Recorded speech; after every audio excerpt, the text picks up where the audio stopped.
किसी समय की बात है। किसी राज्य में दो भाई रहा करते थे। बड़े भाई का नाम राम और छोटे भाई का श्याम। उनके अलावा इस दुनिया में और कोई नहीं था। दोनों के बीच अथाह प्रेम था। कुछ समय बाद राम को ऐसा एहसास होने लगा था कि उसके छोटे भाई के लिए उसका अकेले का प्यार काफी नहीं है। इसलिए राम ने शांति नाम की लड़की से शादी कर ली और श्याम को मां समान भाभी मिल गई और तीनों हंसी खुशी अपना जीवन जीने लगे। कुछ दिनों बाद राम दूसरे राज्य पैसे कमाने के लिए जाने लगा। जाते जाते उसने शांति को घर और श्याम का अच्छे से ध्यान रखने के लिए कहा। ऐसा कहते हुए वह चल पड़ा।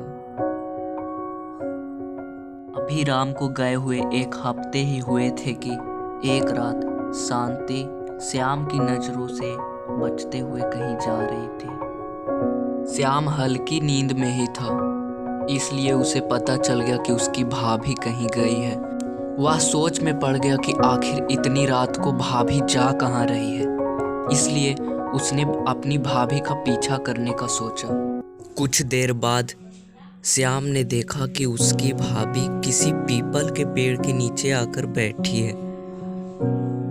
वह पेड़ दूसरे पेड़ों से अलग था क्योंकि वह पेड़ रात को में बहुत चमक रहा था।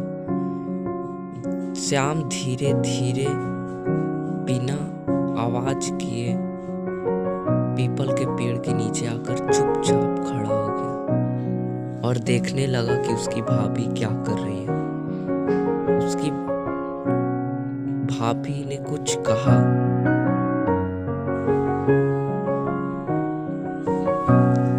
ऐसा कहते ही चारों तरफ धुआं ही धुआं हो गया।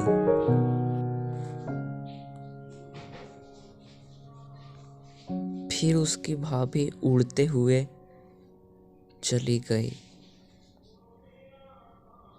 ये सब देखकर श्याम को समझ में ही नहीं आ रहा था कि हो क्या रहा है।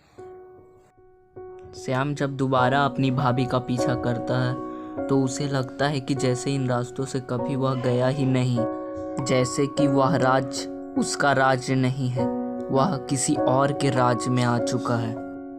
तो दोस्तों, आपको क्या लगता है कि श्याम को क्यों लगने लगा था कि वह राज्य उसका राज्य नहीं है, और ऐसा क्या खास था उस पीपल के पेड़ में जो दूसरों पेड़ों से अलग था?